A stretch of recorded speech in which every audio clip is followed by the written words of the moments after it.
अरमान के कहने पर विद्या को अभीरा से सबके सामने माफ़ी मांगनी पड़ती है। विद्या अपने गुरूर में भरी हुई थी और उसने ठान लिया था कि वह कभी भी अभीरा से माफ़ी नहीं मांगेगी। वह किसी न किसी तरह अभीरा को किसी मामले में फंसाकर इस घर से बाहर निकालने की कोशिश कर रही थी। लेकिन एक लड़की की बेइज्जती करने की वजह से और अभीरा को सबके सामने अपमानित करने के कारण आखिरकार विद्या को मजबूरन उससे माफ़ी मांगनी पड़ती है। सीरियल यह रिश्ता क्या कहलाता है का आने वाला एपिसोड बेहद दिलचस्प और धमाकेदार ट्विस्ट लेकर आने वाला है, क्योंकि अब विद्या की मुलाकात उस शख्स से होने वाली है जो इस पूरी कहानी की असली वजह है। दरअसल अभीरा और अरमान की जुदाई के पीछे सिर्फ विद्या ही जिम्मेदार नहीं है। इस सच्चाई को मेहर भी जानती थी। मेहर ने अरमान को पाने के लिए पहले अभीरा से मुकाबला किया था, लेकिन जब वह हार गई तो गुस्से में उसने कसम खा ली कि वह किसी भी तरह अरमान और अभीरा को अलग कर देगी। इसी गुस्से और बदले की भावना में उसने एक बड़ा प्लान बनाया। उसी की प्लानिंग की वजह से यह पूरा मामला खड़ा हुआ और हालात ऐसे बन गए कि विद्या को मजबूर होकर अपने बेटे की जिंदगी से अभीरा और उसकी बेटी वाणी को दूर करना पड़ा। लेकिन अब तक यह राज सामने नहीं आया था कि आखिर वह कौन था जो मेहर को घर की सारी खबरें देता था। अब इस सच्चाई का खुलासा होने वाला है। दरअसल वह कोई और नहीं बल्कि इसी घर का एक सदस्य है, कृष। कृष घर का भेदी बनकर सबकी पीठ पीछे खेल खेल रहा है। वह अरमान के साथ रहकर उसकी हर छोटी बड़ी बात की जानकारी मेहर तक पहुंचाता है और इसके बदले में उससे मोटी रकम लेता है।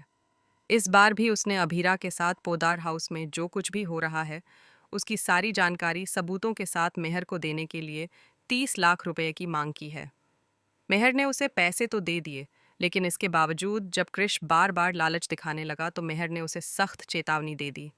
उसने साफ शब्दों में कहा कि उसकी जान बहुत सस्ती है और अगर उसने ज़्यादा चालाकी दिखाने की कोशिश की तो वह किसी भी वक्त उसे ख़त्म कर सकती है। मेहर की यह धमकी सुनकर कृष बुरी तरह डर गया और अब वह पूरी तरह मेहर का साथ देने के लिए तैयार हो गया है। मेहर ने कसम खाई है कि वह अभीरा को अरमान की ज़िंदगी से भी और पोदार हाउस से भी हमेशा के लिए बाहर कर देगी। इसी प्लान के तहत जब विद्या दादीसा के कमरे में पहुंचती है तो वह जानबूझकर अपने पैर से दादीसा की ऑक्सीजन का वायर हटा देती है। इसके बाद अरमान तुरंत अभीरा पर आरोप लगा देता है कि उसकी लापरवाही की वजह से दादीसा की हालत बिगड़ गई। लेकिन किस्मत से उस वक्त माधव जी वहां मौजूद होते हैं। वह तुरंत सच समझ जाते हैं और अभीरा का साथ देते हैं।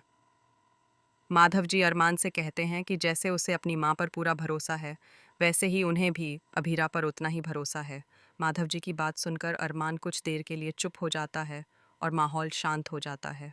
इसके बाद विद्या मासा के कमरे में जाकर उनसे माफ़ी मांगती नजर आती है, लेकिन तभी वहाँ पर अभीरा आ जाती है और उसे देखकर विद्या का चेहरा एकदम बदल जाता है। विद्या कहती है कि मान लिया उससे गलती हुई है और वह सबके सामने यह बात स्वीकार भी कर लेती, लेकिन अभीरा को इस घर से जाना ही होगा।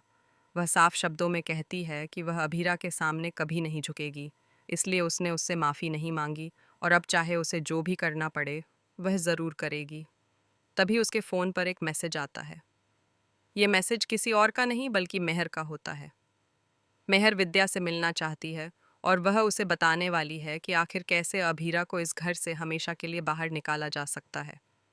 लेकिन विद्या और मेहर को यह बिल्कुल भी अंदाज़ा नहीं है कि उनका यह प्लान अब उन्हीं पर भारी पड़ने वाला है, क्योंकि अरमान अब धीरे धीरे सच्चाई के करीब पहुंच रहा है।